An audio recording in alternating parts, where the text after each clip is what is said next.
Well, it's going great, Martha. We have almost 78,000 applicants since we opened up, and we're going through. We're finding those people that really want to serve the country and really be in law enforcement. I think it's a great way to recruit now. We're taking back our rehired annuitants, people that left the job early because they weren't allowed to do the law enforcement mission. But we have so many people that are interested now in working with ICE because now they're seeing, under Secretary Zanone leadership, we have a viable law enforcement partner in the community. You are actually out there making a difference. So we're really ecstatic about seeing the increase in new recruits that are applying. This week, DHS announced an ICE recruitment plan that includes tens of thousands of dollars in potential bonuses and even student loan forgiveness. Let's go to Anna Maria DiPietro from the Fact Check team to discuss this further. So DHS just secured $165 billion in the big, beautiful bill.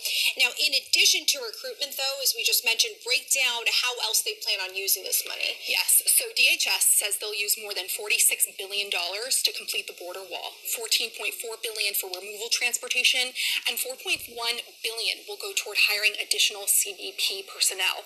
There's also funding to provide ICE with a detention capacity to maintain an average daily population of 100,000 illegal migrants, plus $5.9 billion for new technology and border surveillance, along with $12 billion going toward reimbursements for states who pushed back against the Biden administration's border policies. Yeah, and I'm glad that you brought that up, because as we look at the immigration approach, President Trump's approach as a whole, it's gotten mixed reaction. So what is the research telling you? Yeah, so it really depends on who you talk to. A new poll from the Wall Street Journal shows about 90% of Republicans approve of how the Trump administration is handling immigration and illegal immigration. Just 11% of Republicans think he's crossed the line or gone too far, compared to 90% of Democrats.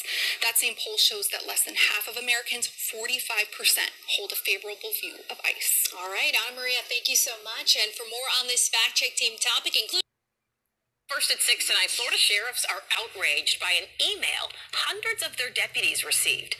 Deputies around the state got an email from the Department of Homeland Security trying to recruit them to join ICE.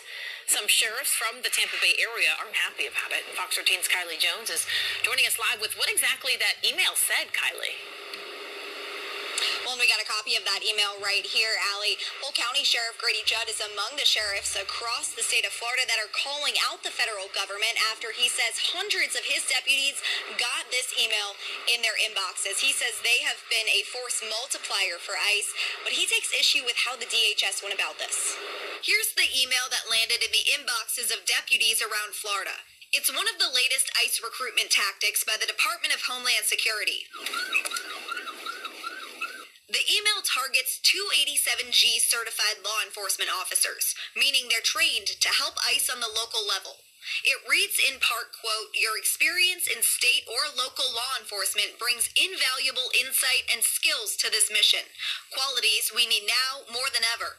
The email, signed by ICE's Deputy Director Madison Sheehan.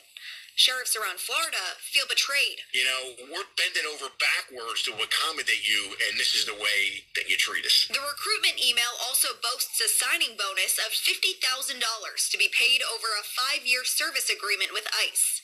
Over the weekend, in an interview, Polk County Sheriff Grady Judd said he's angry, not because the DHS is recruiting law enforcement officers. To talk directly to the deputies with government documents that was completed so that we could help them, that is not right. It's not professional. It is, it's bush league work is what it is. In Pinellas County, Sheriff Bob Galtieri said in a statement in part, quote, "We have partnered with ICE like no other state to help ICE do its job of illegal immigration enforcement. ICE actively trying to use our partnership to recruit our personnel is wrong, and we have expressed our concern to ICE leadership." Galtieri and Judd have championed ICE's mission on the local level with their leadership on the State Immigration Enforcement Council.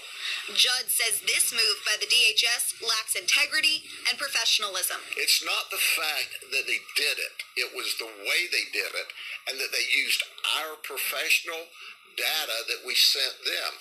Kristi Noem needs to put her big girl pants on. Calling on DHS Secretary Kristi Noem to hold her department accountable.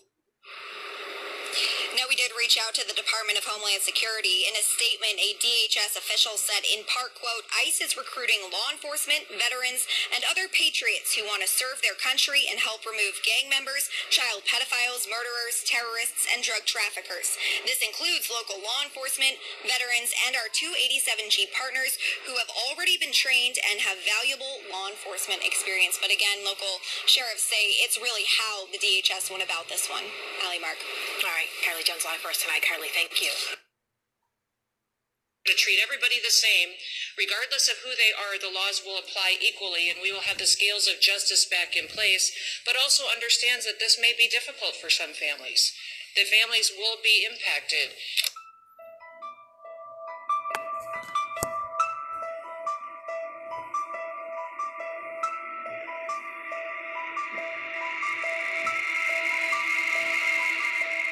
The U.S. has launched a major hiring push for ICE, offering big incentives to ramp up deportations under Trump's immigration crackdown.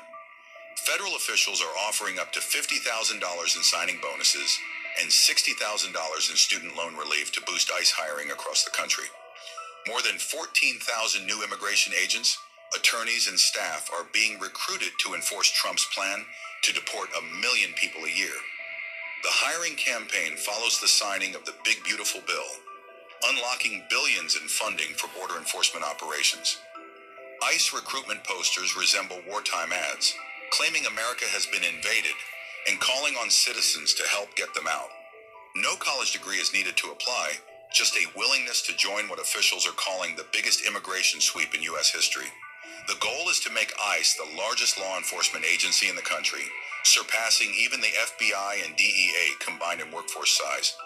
However, the rapid expansion has drawn sharp criticism from civil rights groups and residents fearful of overreach and wrongful detentions.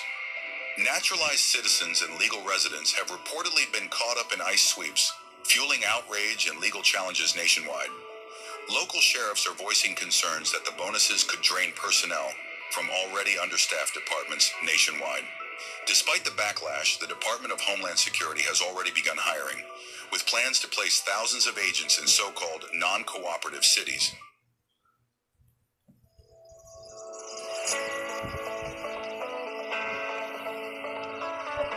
Plans to place thousands of agents in so-called non-cooperative cities. We're going to treat everybody the same. Regardless of who they are, the laws will apply equally, and we will have the scales of justice back in place, but also understands that this may be difficult for some families. That families will be impacted, that some that have been in our country for many, many years, and will be able to stand there with the perspective of a wife and a mom and a grandma and communicate that to people that we're going to work to make sure that we're not picking and choosing winners, but we're going to do this in a way that makes sense, and we're going to work with the American people to give their country back.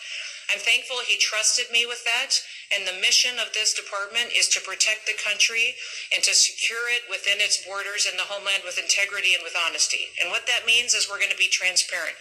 We're going to talk to you different than we ever have before. We're going to be more accountable. When you say things to me, we're going to run the traps on it and make sure you're telling me the truth. We're going to evaluate your contracts. We're going to make sure you're not taking more money of the taxpayers that isn't supposed to be spent, but that it's going to be deployed in a much more efficient way and is going to benefit the men and women who are on the front lines, and that we're going to have their backs finally. We're letting them do their jobs. And what I'd like to do is have every law enforcement officer in this room stand up.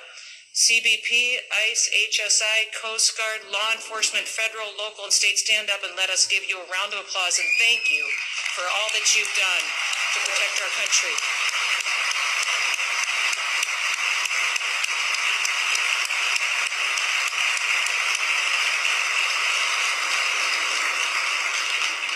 President Trump wants me to thank you for what you do, and he wants you to be safe.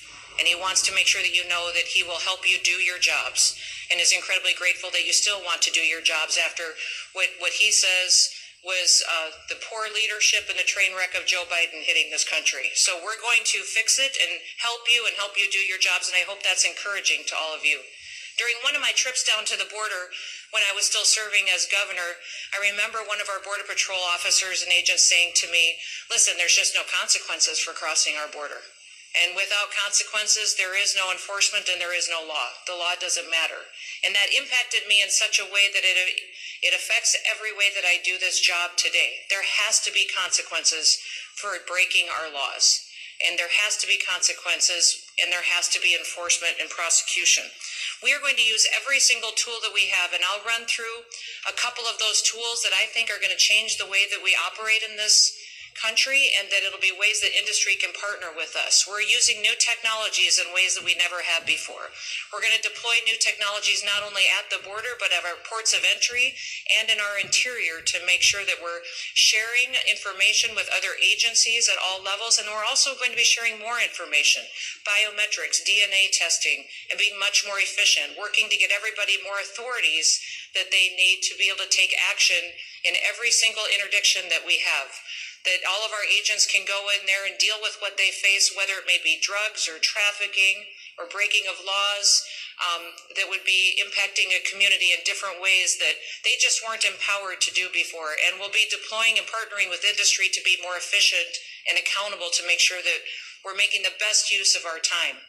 The CBP One app is one app that was deployed during the last presidential administration that we have completely changed. It was interesting. I did ask the federal government if we took the CBP One app and shut it down on day one, which we did do, how long would it take us to develop an app that would deport people and allow people to self-deport?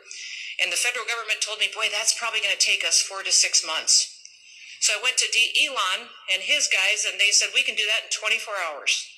And in 24 hours, we had the CBP Home app up that allows individuals to go in there and send them messages from the federal government that says, if you are here illegally now, go home. And soon it will be that you can get on that app, and it'll be not only should you go home right now, but we will help you buy your plane ticket and your travel documents so that you can go today. We are, for the first time since World War II, enforcing the Alien Registration Act. The Alien Registration Act says that if you're in this country for longer than 30 days illegally, you must register with the federal government. And when those 30 days are up, and if you haven't done that, now we can criminally charge you. And we can go in and take you out of your home and deport you out of this country. And every day that you overstay, you are subject to up to $1,000 fine, and that you will be in violation of that. And when we deport you, you may never be allowed back into the United States again. But if you self-deport, and if you leave now and you use that app and you work with us to take you home, you may get the chance to come back and avoid those fines. If you think about people that have been in this country for years, that could be financially devastating to them with those fines and consequences. And that is why we are encouraging people to make sure that we're sending the message out that they need to register, self-deport, and get the opportunity to come back again. We'll have to definitely build out our immigration judges and our immigration courts to facilitate that, but that is something President Trump is definitely focused on making sure we have the resources to do. We also are working hard on enforcing the Alien Enemies Act, which I'm sure you saw the Supreme Court made a decision on yesterday. And we are going to continue to use that to deport the worst of the worst out of our communities and make sure they're facing consequences in their home countries for the actions that they've taken to be involved in gangs that are now foreign terrorist organizations, thanks to the designation that President Trump has given us. We'll continue to go after those with final removal orders and make sure that they are taken out and flown out of this country. And I'm so thankful to our fantastic Secretary of State, Marco Rubio, who has facilitated this with dozens of countries and making sure we have the travel documents we need to get people home.